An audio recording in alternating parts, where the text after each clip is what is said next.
First Samuel 16:23. At dumarating kay Saul ang masamang espiritu, a tormented soul. Father, we thank you for today. We thank you for life and we thank you for your light. Sa sandaling ito, puspusin niyo po kami, pakabanalin, at ngayon ay punuin ang aming isip at puso ng inyong aral. Kayo ang mangusap, tinig niyo ang aming marinig. Dinadalangin namin, pinapasalamat ang pribilehiyo na mag-aral sama-sama, sumamba sama-sama, sa ngalan ng iyong anak na si Jesus. A tormented soul. Kayo ba ay payapa o tormented? Mga mahal natin sa buhay, ano bang kalagayan nila ngayon? Para ba silang balisa, hirap ang loob? Merong maraming leksyon na maatututunan sa buhay ni Haring Saul. 1 Samuel 18:1-12. Matapos mag-usap sina Saul at David, ang kalooban ni Jonathan na anak ni Saul ay napalapit kay David. Napamahal si David kay Jonathan tulad ng pagmamahal nito sa kanyang sarili. Dahil sa pagmamahal ni Jonathan kay David, isinumpa niya na sila'y magiging magkaibigan habang buhay. Ibinigay niya kay David ang kanyang balabal at kagamitang pandigma, pati ang kanyang tabak, pana, at sinturon. Nagtatagumpay si David kahit saang labanan siya ipadala ni Saul, kaya siya ginawa nitong pinuno ng mga kawal. At pagkataas niya sa tungkulin ay kinagalak ng buong Israel, mula sa pangkaraniwang mamamayan hanggang sa mga opisyal sa palasyo. Nagbalik na si Haring Saul at ang kanyang mga tauhan sa bawat bayan na madaanan nila. Sinasalubong sila ng mga kababaihang umaawit at sumasayaw sa saliw ng mga tamburin at alpa. Ganito ang kanilang awit. Pumatay si Saul ng libo-libo, si David na may 10,000. Hindi nagustuhan ni Saul ang sinabi sa awit. Labis niya ito ikinagalit at sinabi niya, kung sinasabi nilang 10,000 ang pinatay ni David at ako'y libo-libo lang, kulang na lamang na siya'y kilalanin nilang hari. At mula no'y naging masama ang kanyang pagtingin kay David. Kinabukasan, si Saul ay muling ginambala ng masamang espiritu at naging parang baliw. Kaya tinugtog ni David ang kanyang alpa tulad ng ginagawa niya araw-araw. Hawak noon ni Saul ang kanyang sibat at 2 beses niyang sinibat si David sapagkat gusto niya itong patayin. Ngunit parehong nailagan yon ni David.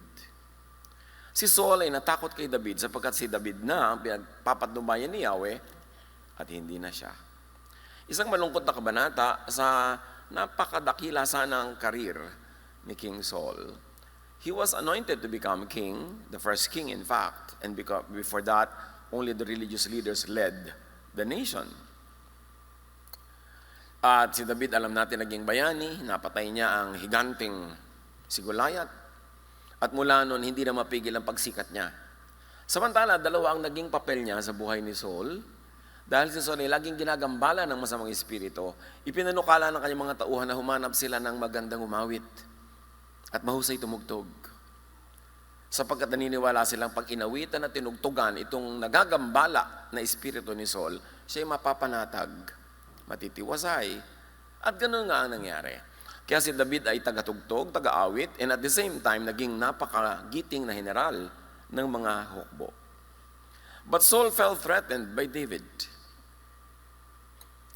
Imbes isipin niya na asset sa kanyang organisasyon, naging threat sa kanya.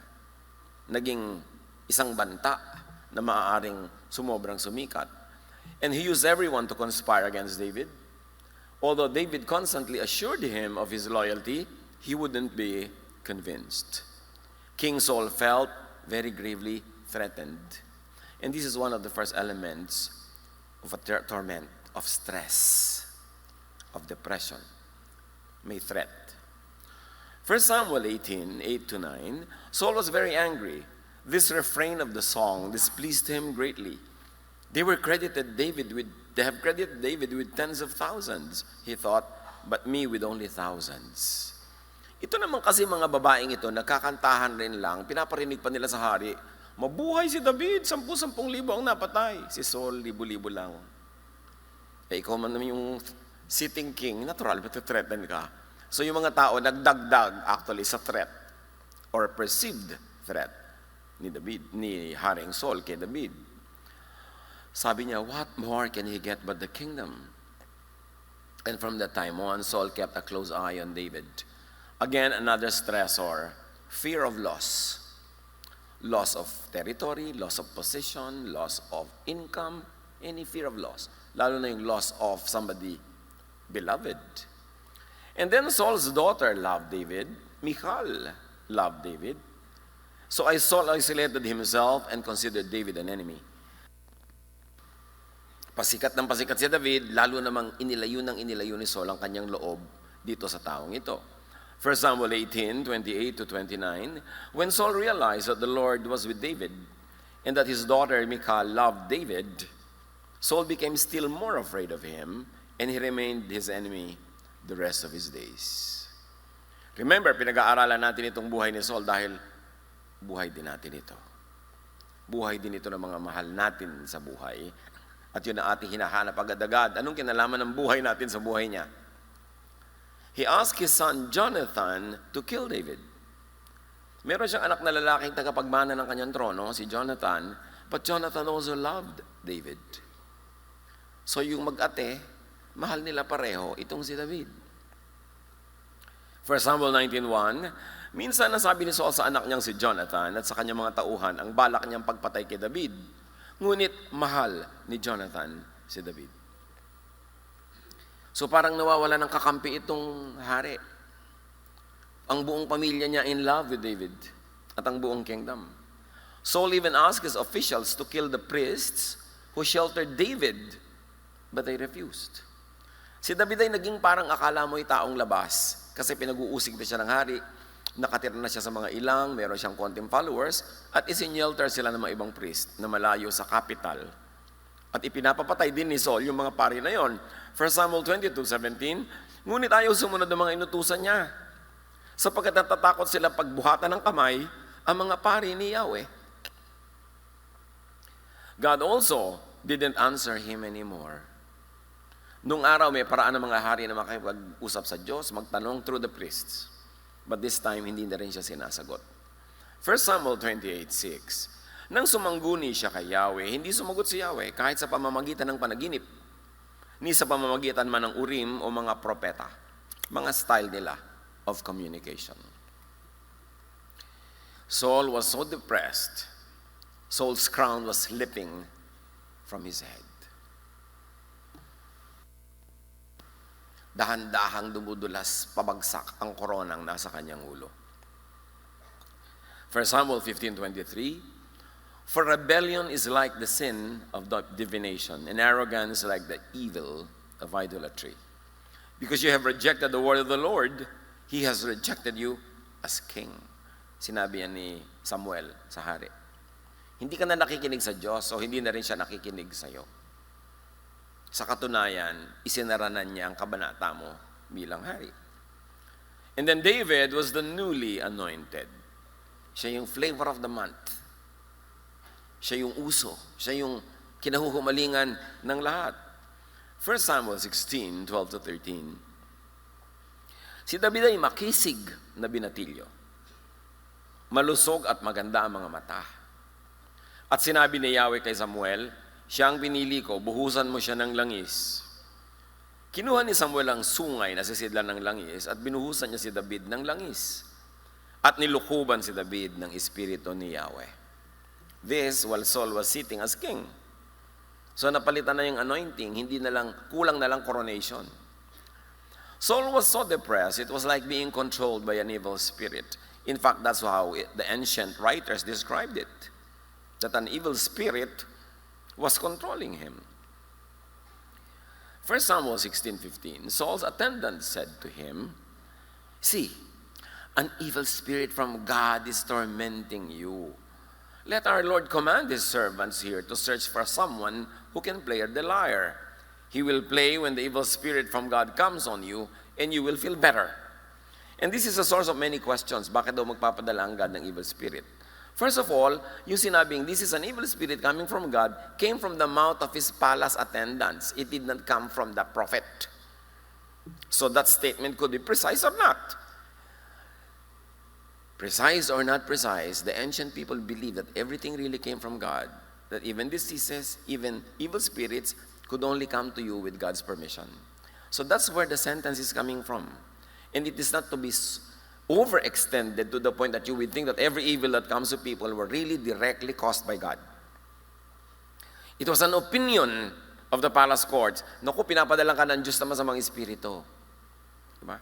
Kaya kailangan humanap tayo ng tutugtog at aawit sa'yo. So nung paman, alam na nila yung effect ng music therapy. Alam nyo ba na nakakapagpagaling ang tunog? Kaya yung mga mahilig sa mga tubig-tubig na tumutulo-tulo, nakakapagpagaling yun ng emosyon at maaaring maging ng physical ailments. Ang tunog ng batis, ang tunog ng hangin. Ewan ko lang ang tunog ng boses ng inyong asawa kung nakakapagpagaling o kakayamot. Pero yes, kung nakakapagpagaling ang tunog, nakakapagpasakit din. Kaya may mga pag-aaral ng mga halaman na pinakinggan nila yung napakagagandang lyrical compositions, lalong umusbong at lumago ang mga halaman. Nung pinakinig nila ng rock, nagkamatayan. Not that I am not a rock fan, but the point is, science yan. Proven na may effect ang sound sa buhay. Kaya awang-awa ako sa mga halaman, sa mga kalye sa Maynila, rinding-rindi siguro sila sa ingay. Kaya sila hindi masasaya ang mga itsura nila. In any case, ang payo kay David, kumuha tayo ng manunugtog at mga awit para guminhawa ang iyong pakiramdam. But you know, if fast forward, Saul ended up committing suicide. He asked a soldier to kill him. 1 Samuel 31:4, Saul said to his armor-bearer, "Draw your sword and run me through, or these uncircumcised fellows will come and run me through and abuse me." Nung natatalo sila sa digma, sabi niya sa pagbuhat ng kanyang kalasag at tabak, patayin mo ako kaysa patayin ako sa mga kalaban natin. At paglaruan muna nila ako bago nila gawin yun. Isang account says that he voluntarily fell on his sword because the soldier refused. 1 Samuel 31:4, but his armor-bearer was terrified and would not do it. So Saul took his own sword and fell on it. What an end. What a tragic end for somebody who began so well. And it can happen to many people even now. Tragic endings. Sabihin naman ako, napaka-successful naman ito, napakatalino pa naman ito, ang ganda-ganda pa naman ito, bakit nagpakamatay? Ano ang nagaganap sa isip ng isang tao na siya nagpapakamatay? Ano mga lesson natin from Samuel? As he told the story. 1 Samuel 15:10-11. Sinabi ni Yahweh kay Samuel, "Nangihinayang ako sa pagkapili ko kay Saul bilang hari, sapagkat tinalikuran niya ako at sinaway niya ang aking mga utos." May mga tao na pagka umaasenso, nagiging makapangyarihan o yumayaman, nalalayo sa Diyos. Imbes lalong lumapit at magpasalamat kung bakit nalilibang, nahihibang, at lumalayo. Verses 13-14, 1 Samuel 13. Sinabi sa kanya, kay Saul, ni Samuel, "Malaking kasalanan niyang ginawa mo. Kung sinunod mo, inutos ko sa iyo ni Yahweh na yung Diyos, ang sambahayan mo sana ang maghahari sa buong Israel habang panahon. Ngunit dahil sa ginawa mo, hindi na matutuloy yon. Si Yahweh ay pipili ng isang tao mula sa kanyang puso na maghahari sa Israel sapagkat hindi mo sinunod ang mga utos niya sa iyo." Pwede rin niya mangyari sa paghahari ngayon sa mga kumpanya, paghahari sa anumang opisina, anumang kalagayan. Pwede yang mabawi pagka ang Panginoon ay hindi nalulugod sa asal, sa iniisip, nung binigyan niya ng pribilehiyong manguna. Psychological studies of King Saul's behavior show clinical depression. Sa panunuri ng mga dalubhasa, Tiningnan nila yung mga simptomas, behavior nitong si Saul, isa lang ang verdict nila, depression. Acute depression. And the depression is a combination of high demands, yung napakataas na expectation sa'yo, and low control. It leads to psychological stress and chronic disease. Pag ikaw ay merong malaking expectation sa sarili mo, o ang mga tao ay may malaking expectation sa'yo, high demand, pero ang kaya mo, low lang. Hanggang doon lang ang power mo, kulang ang ngayong kakayanan, hirap ka na abutin yung dapat ay abutin, it leads to psychological stress, which could become a chronic disease. It could lead to clinical depression. Do not bite more than what you can chew. And do not impose on people more than what they can adequately deliver. Marami mga anak depressed sa sobrang expectation ng mga magulang. Marami mga asawa depressed sa sobrang expectation ng kanilang kabiyak o ng sino man. Yung inaako mong di mo kaya, pinapasan mong di mo kaya, it leads to depression. Kaya hindi natin alam kung minsan tayo palang pumapatay doon sa mahal natin sa buhay sa sobra nating expectation na hindi naman nila kaya. What were Saul's stressors? Our own stressors? Well, the Philistines declared war and the people were anxious. So he had fear. And Saul's army was just 3,000. The Philistines were 30,000 chariots and 6,000 horsemen. Napaka-mismatch. Again, yung expectation, hindi katumbas nung kakayanan. And then he was instructed by Samuel to wait for his arrival in order to tell him the next action. Pero nainip si Saul, nanguna na, he burnt offerings to God, which was an exclusive franchise of priests at that time. So nagkaroon ng judgment sa kanyang ginawa. Lumampas siya sa kanyang dapat tungtungan. Hari siya, yes, pero hindi siya priest. At pinapel niya yon sa kanyang desperation. Samuel arrived and declared that because of his action, he would lose the kingdom. Napaka-sama ng naganap, sunod-sunod, palala ng palala. At kung ano-ano pa mga nangyari kay Saul, pero sabi nga, 1 Samuel 16:23, tuwing dumarating kay Saul ang masamang espiritu mula sa Diyos, kinukuha ni David ang kanyang alpa, tinutugtugan niya ang hari. Si Saul naman ay naaaliw, umaalis sa kanya ang masamang espiritu at siya'y gumagaling. So, what is the connection between depression and music therapy? Bagong tawag yung music therapy, pero yung luma ng ideya yan. Nadiskubre nila nitong modern times ang kapangyarihan ng music therapy matapos ang World War II. Napakarami mga sundalo yung sobrang nagkaroon ng trauma.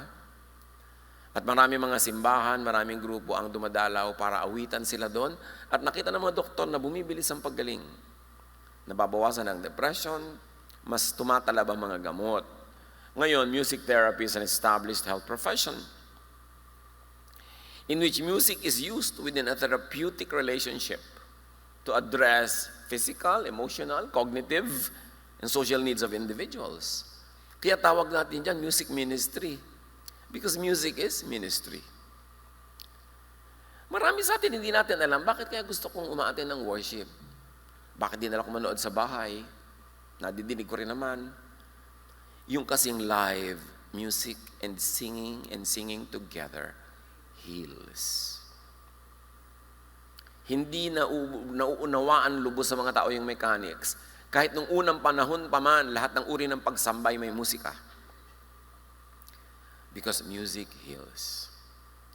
Lalo na ang musika ay nakatuon sa Diyos. Ang mga salita ng awit ay tungkol sa Diyos. Pagpapuri, pagpapasalamat, may nagaganap na paggaling sa atin. Sa ating espiritu, sa ating kaluluwa, maging sa ating katawan. Napatunayan ang depression at mga Parkinson's and Alzheimer's, lahat ng mga yan, na meron yan, meron silang disorientation of the rhythmic brain activity. Ibig sabihin, lihis ang sense nila of rhythm. So may kinalaman talaga. Yung appreciation of rhythm, appreciation of music, sa matinong pag-iisip, sa healthy na pag-iisip. Kaya mahalaga ang musika sa buhay ng tao. Music or rhythm and rhythmic vibrations correct this condition. This is proven by many respectable experiments. So mga kapatid, ang tagal na ng buhay ni Saul. So ang atupagin natin, yung buhay natin ngayon, learning from him. Avoid depression. Do not torment your soul. Do not bite more than what you can chew. Do not stand taller than what you really are. Huwag kang magpanggap. Huwag magkunwari. Nakaka-depression. At siyempre, dapat tulungan natin ang ating mga mahal sa buhay na huwag magpanggap, huwag magkunwari. Mahalin natin sila, tangkapin natin sila, at huwag natin silang pilitin na mag-swak doon sa mga hugis na gusto natin ng hulmahan kung anong gusto natin mangyari sa kanila. Receive anointing and blessing when God gives it to you. Para hindi ka ma-depress, bine-bless ka, di salamat. Ngayon, nababawasan, nakukulangan, salamat pa rin. Let go. Hindi ko mo nakaranas kang sumikat o yumaman nun o maging makapangyarihan, forever na nasa kamay mo yan. So kung unti-unting nawawala, huwag kang magpaka-depress dahil lalala lang ang sitwasyon mo. Masisira lang ang diskarte mo sa buhay, oras sa pinagpilitan mong hawakan yung papaalis na sa buhay mo, habulin yung mabilis na mapapalatalilis, at magpanggap at takpan yung mga katotohanan na nangyayari sa buhay mo ngayon. Pati sa pagpapagamot, naguhubad tayo sa harap ng doktor, ipinapakita natin ating mga karamdaman para magamot, di natin tinatakpan at ikinukubli. At ganun din sa ating mga katotohanan sa buhay. Minsan dati kang mayaman, ngayon hindi na masyado, di ipakita mo. Manong ngayon na dating naka-limousine ka, tapos naka-tricycle ka ngayon, habal-habal pa. May binabalas ka pa mga plato habang nakasakay ka dun sa... yun ang katotohanan mo ngayon, di live with it. Para hindi ka na mabaliw at humantong sa pagpapakamatay. No, kaya yung mga mahal natin sa buhay, huwag nating itulak na mapunta doon. Yield, surrender when God takes away. Ano man yun, sino man yun na kinukuha na ng Diyos, tanggapin mo ang katotohanan, ipagpasalamat mo kahit minsan nakahiram ka. Ng kasikatan, ng kayamanan, maging ng taong nagmahal sa iyo at minahal mo. Job 1:21, matapos si Job ay mamatay ang mga anak, mawala ang mga kabuhayan, at napuan ang kutakot-takot na sakit. Sabi niya, naked I came from my mother's womb, and naked I will depart. The Lord gave, and the Lord has taken away. May the name of the Lord be praised. Yan ang hindi madedepress. Pinagpapasalamat niyang nakahiram at ngayong binawi na patuloy siyang tumatanaw ng utang na loob. Avoid depression. Do not torment your soul. Accept it when God gives the anointing or the blessing or the role to another person. Hindi naman tayo laging forever. Pasalamat ka na kung nakaramdam ka ng panahon mo, kahit sandali lang yon. And yield the stage, yield the space, yield the limelight to someone else, lalo kung obviously na inilalagay siya doon ng Diyos dahil hindi mo naman pwedeng pigilin ng Diyos eh. Numbers 12:8, to the rebellious Aaron and Miriam na lumalaban sila kay Moses, why then were you not afraid to speak against my servant Moses? Sabi ng Diyos doon sa magkapatid, at si Miriam dinapuan ng ketong. Kasi pinapapel nila, hindi nila papel. Gusto nilang agawin yung authority ni Moses. Hindi naman sa kanila binigay yun ng Diyos. So, ayun ang inabot ng babaeng ito na pasimuno sa pagkakalat ng intriga. Nagkaroon siya ng ketong. May expiry din kung minsan yung mga seasonal anointing. If you're anointed for a certain project, for a certain phase of a project, seasonal yun, hindi yun forever. May mga seasonal talaga, mayroong haba, may lifetime, pero Diyos lang ang nagde-determine nun. If all the signs show na ang favor ay inilalagay na sa iba para, for whatever reason, yield. Be gracious to yield. Accept. And then flow with life. Huwag niyong labanan ng agos ng buhay. Kung minsan, up to a point, pwede kang lumaban. Alam mo, pwede masamin na papala ka. Pero alam mo naman yung paglaban na hindi talaga mananalo. Flow na lang. And do not be jealous or envious of God's anointed. Do not contradict the Lord's anointed. The Lord chooses whom He chooses. The Lord blesses whom He blesses. Flow. Mark 9:38-41. Naging sobrang sectarian na itong mga follower ni Jesus. Gusto nila sila lang. Teacher, said John, we saw someone driving out demons in your name, and we told him to stop because he was not one of us. Do not stop him, Jesus said. For no one who does a miracle in my name can do in the next moment and say anything bad about me. For whoever is not against us is for us. Ngayon, ganyan na yung mga religion. Sila na lang ang tama. Sila na lang ang may karapatang magturo. Lahat mali na. Sabi ni Jesus, kung hindi tayo kinakalaban, kakampi natin yan. At kung nagtuturo sila ng kabutihan, pagiging makadiyos, ano man ang kanilang sectarian color, hindi niya yung kalaban. Nung pa man, sinosolo na nila ang Diyos. And do not harm the Lord's anointed. The Lord's anointed in the times of Israel were the kings and His prophets. Hindi naman kung sino lang inutusan na bumili ng suka, nagbukas ng Biblia, anointed na. Pero, tansya-tansyahin mo, makiramdam ka. Kesa bigla-bigla ka na lamang diyang lumalaban sa hangin. Kailangan nakikiramdam ka. Anointed nga ba? Paano ko malalaman? Paano ko madaramdaman? Mag-ingat-ingat. 1 Samuel 26:9, who can lay a hand on the Lord's anointed and be guiltless? And that was what Saul was trying to do. He was trying to kill David.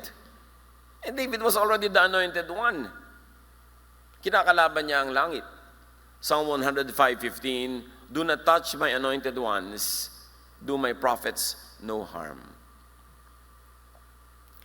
Bilin yun, utos yun. At Diyos ang bahala magdisiplina sa kanyang mga anointed ones kung sila'y nagkukulang. Tulad nun, sumobra na itong si Saul, Diyos din naman ang bumawi ng anointing. We don't have to do it for God because God can do it Himself. And do not entertain your demons.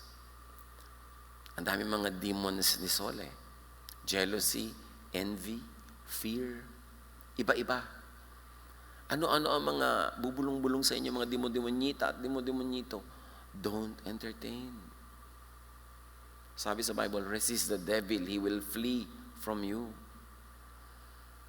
Genesis 4:7, sabi ng Diyos kay Cain, if you do what is right, will you not be accepted? But if you do not do what is right, sin is crouching at your door. It desires to have you, but you must rule over it. Sari-sari ang naiisip nitong si Cain na gawing masama. Sabi ng Diyos sa kanya, ang kasalanan ay tulad ng mabangis na hayop na laging nag-aabang upang lapain ka. Nais nitong pagharian ka. Kaya't kailangan mapaglabanan mo ito. Ano mga gusto maghari sa inyong puso? Ano mga galit, mga inggit, mga insecurities, o mga masasamang balak talagang manakit, manira?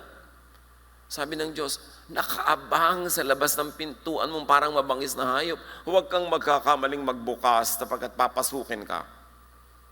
Kailangang labanan mo ang mga masasamang ideya na pilit pumapasok sa iyong isip. And do not over-control others. Remember, pinag-uusapan natin is how to avoid depression. When you're over-controlling, you will be depressed because you will fail. At yung kinokontrol mo rin will be depressed kasi nasasakal siya. Kaya maraming depressed. Let healers and therapists minister to you. So you should relax and you should rest. Alam niyo yung mga sinasabi nila ngayon, mga usong spa? Bakit spa? The original meaning of spa, tubig. Yung iba naman, isang patak na tubig, wala. Spa. Ang tawag. Anong spa dyan? Kasi noong unang panahon, ang panggaling talaga tubig. Mga bukal, mga talon, mga lagaslas, at kasama na ibang mga ministration. Pero ngayon, niwala nga tubig yung gripo nila, spa. Kaya lalo ka ma-stress. Pero, bakit uso ngayon yung mga ganyan? Isa yung patotoo na ang mga tao stressed. Kaya sabihin sa'yo, relax. Pagkatapos 3 araw mo nang tinatanggal yung oil, alkitran pala. Kaya ayaw mabakbak sa iyong kutis, lalo kang na-stress. Nagkagalis ka pa sa mga hindi nilalabang mga sapin. At yung therapist, nagkapilay-pilay ka na dahil hindi trained. Pero, kaya uso yung mga yan ngayon kasi kailangan ng tao. Isa lang ang sinasabi niyan mga kapatid, turuan nyo ang sarili nyo magpahinga, mag-relax. Hindi kailangan ang spa kung saan kayo nakakahanap ng ganong relaxation. Let the arts soothe you. Bakit natin sinasama yung arts, music, dance, kung ano-ano? Dahil matagal lang napatunayan yan sa Biblia mismo na nagpapagaling. Hindi yan arte. Bahagi ng pagpapahinga ng isang kaluluwang pagod. Yung makakita ng magagandang bagay, makarinig ng magagandang ingay at tugtog, at makarinig ng magandang salita na nagmumula sa Diyos. Puro pampagaling. 1 Samuel 16:23, kinuha ni David ang alpa at tinugtugan niya ang hari. Si Saul naman ay naaaliw. Umaalis sa kanya ang masamang espiritu at siya'y gumagaling. So nakita niyo ang pinagmumulan ng sakit ni David lahat, psychological, spiritual, emotional. And brothers and sisters, welcome whatever and whoever drives away your demons. Minsan kaibigan mo yun, minsan kapamilya mo, pagkakausap mo siya, pumapayapa ka, natatahimik ka, yun ang pagkakausapin niyo. Pero yung pag dumarating siya, yung parang tahimik mong tubig yung nakakaukaw niya, layuan niyo. Yung mga tuwing lalapit sa'yo, ay nabalitaan mo na ba? Yung maiinis ka, magagalit ka, itulak niyo. Sa kutsyon, ha? Huwag kayo nagpapapakinig sa mga taong ginugulo ang inyong isip. Pinupuno kayo ng inggit, ng takot, ng intriga, padala yan ng demonyo. Huwag niyo sabihin, padala ng Diyos. So alam niyo na, huwag niyo siyang tawaging demonyo, padala lang siya. So alam niyo kung paano, o baka naman kayo yan. Diba? Papasok kayo sa buhay ng may buhay, naiinggit siya, nagagalit siya, naiingit siyang insecure. Dapat ang regalo natin sa bawat isa, kapayapaan ng loob, katiwasayan. Kasi ang dami na nga nating problema. Pag pupunta ka sa isang tao, ang dami na niyang dala, huwag mo nang dagdagan, lalo't di naman kailangan. Do not stand taller than what you really are. Para ka relaxed. Do not pretend. Do not present high-maintenance images of yourself. Na ang gastos-gastos ng image mo i-maintain, hirap ka tuloy. Do not look perfect. Kaka-stress yan. Being very good should be enough. And don't bite more than what you can chew. Huwag kang bumili ng di mo kayang bayaran. Huwag kang gumastos ng hindi mo kayang tostusan. Live within your means. Do not spend more than you earn. Di ba ang dami nagpapakamatay dahil ang daming utang hindi mabayaran? Lalo yung nahuhumaling sa mga kasino. Kaya kung minsan yung mga room-room ng mga casino hotels, ang dami-dami biglang, ay patay na pala isa doon, nagbaril na, kasi hindi makabayad. Don't bite more than what you can chew. Ngayong kuha ang mga tao ng hulugan, ang mga credit cards, walang ginawa kundi alokin ka ng alokin, kasi gusto ko nila ibaon sa utang.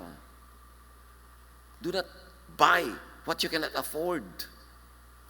Hindi nakakahanga yung taong walang kapera-pera, walang kakita-kita, tapos ang mamahal ng gamit. Hindi nakakahanga yun. Live within your means and avoid depressing others. Huwag na nating ulitin lahat. Alam na natin yung mga nakaka-depress. Do not torment anyone's soul with impossible demands and expectations beyond their capacity. Yung mga kamag-anak nating OFW, swelduhan yung mga yun, hindi sila business people. Set ang kita niyan. Nakataga sa bato kung magkano kikitain nila. Hindi pwedeng kung kailangan ka, ungot ka ng ungot. Dahil saan sila kukuha? Nangungutang lang. Alam niyo ba na marami mga OFW sinasangla ang passport? Isinasangla, kulang na lang kaluluwa. Kahihingi ng mga kamag-anak ng mga bagay na marami namang hindi kailangan. Natotorment sila. Kaya yung mga iba sobrang tulirong-tuliro, dinadagdagan pa ng stress nila sa mga amo, tumatalo na lang. Uuwi dito nakakahon. Pero may mga canned goods kasama. Dahil humihingi pa rin kayo. Pagbukas nyo, ay, may mga delata. Kasi mga kamag-anak, walang ginawa kundi humingi. Kaka-stress yan. Kahit dumadagdag ang gastos nyo, hindi dumadagdag ang sweldo nila. So, kailangan mag-adjust dito. Do not torment anyone's soul with over-domination and psychological imprisonment. Yung iimbitahin ka. Halos ayaw mo nang umuo dahil alam nyo na mga yung umuo sa isang imbitasyon, birthday o anuman, kung anong traffic ang tatawirin mo, anong kailangan mong activities mo, ang putulin mo para ka makapunta doon. Tapos sasabihin mo sa'yo, huwag ka mawawala. Stress yun, ha? Alam nyo kung anong magandang imbitasyon? Kung mahal nyo yung iniimbitan nyo, sabi nyo, etong birthday ko, etong oras, ganung lugar. Pero kung one day before, naisipan mong mag-out of town at may chance, go. O kaya nung araw ng birthday ko, tinamad ka, gusto mo lang humilata. O sige, humilata ka na lang. Pero sabi mong, huwag ka mawawala. Pressure yon. Mahal nyo ang sarili nyo, hindi siya. Yan ang gusto ko matanggap na imbitasyon. Kaya mga pastor, pwede nyo po kami ikasal. Kaya lang sa 2034 po, anak naman. Pag nakanalo ako ng round the world ticket na napatapat sa kasal mo, ika-cancel ko dahil ikakasal ka. Pero pastor, minsan lang naman po ako ikasal. Oo nga, pero araw-araw nakakasal ako ha. So, can you imagine na mag-commit ako dyan? Para po tahimik ang loob ko. Natahimik ka pero ako nabagabag. Pag nag-iimbita kayo mga kapatid, huwag nyo silang itali. Ang sarap-sarap nung birthday ko, punta kayo, pero pag tinamad kayo, I understand, love you. Ang sarap puntahan yung gano'ng okasyon. Meron pa, ire-require ka ng damit, kailangan fuchsia. Wala akong fuchsia. Diba? Kailangan cowboy attire, may dala ka pang kabayo. Anong klase mga imbitasyon yan? Ba't di nyo lang barilin yung iniimbitan nyo? Set people free. Do not be a tormentor. In other words, give them the real gift of love and friendship. And real love sets free. Huwag nyo silang gawing props para sa kaligayahan nyo sa araw na yon, pero sobra ang sacrifice nila. Because if it is their pleasure to come, they will come. Huwag nating pressurein. Do not torment anyone's soul with needless guilt and feelings of inadequacy. Mga anak nyo na talagang hindi ma-perfect ang score sa quiz, hayaan nyo na. According to studies, more than 90% of people who become rich later, mabababa ang score sa testong araw. And then yung ang tataas ng mga exams, sila yung nagiging mga clerk. Kasi ang gagaling nila talaga magpaanda ng mga bagay-bagay, kaya lang wala doon yung pera. So, huwag nating ekspekan ang mga tao ng higit sa ibinigay sa kanila ng Diyos na kakayanan. And do not torment anyone's soul with jealousy, with envy and fear. Lalo kung kayo yumaman o masenso, meron kayong high school reunion, huwag na naman kayong magpula ng sapatos pagdating nyo doon. Ano kayo si Maricel Soriano? Sukapin nyo nang huwag ipag-displayan ng mga kayamanan na acquire ninyo in the last 5 years kasi yung iba will feel miserable. Be kind. We don't need to impress our old friends. We just have to have a good time with them. And sometimes people feel miserable when they see you very, very successful, tapos sila hindi.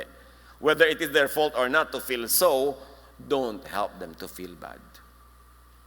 Maging mabait tayo sa ating mga mahal sa buhay. Meron kayang nade-depress dito, meron kayang mga nade-depress sa ating circle of friends. Learn from Saul. Panginoon, turuan niyo po kami. Tulungan niyo kami, Panginoon, na bawasan ang mga stressor sa buhay namin at buhay ng aming kapwa. Turuan niyo po kami. Napahalagahan ng bawat saglit na ibinibigay niyo sa amin bilang regalo. Na ito we spend in peace, in silence, in enjoyment, and not in stress, not in depression. Maiksi ang buhay, but it is long enough to enjoy the many wonderful things that you have lined up for us. So bigyan mo kami ng karunungan, kilalanin yung mga hindi kailangan pampagulo sa aming buhay at iwaksi ito. Pagbulay-bulayan natin mga kapatid, pakinabangan ang napakagandang aral ng buhay ni Saul.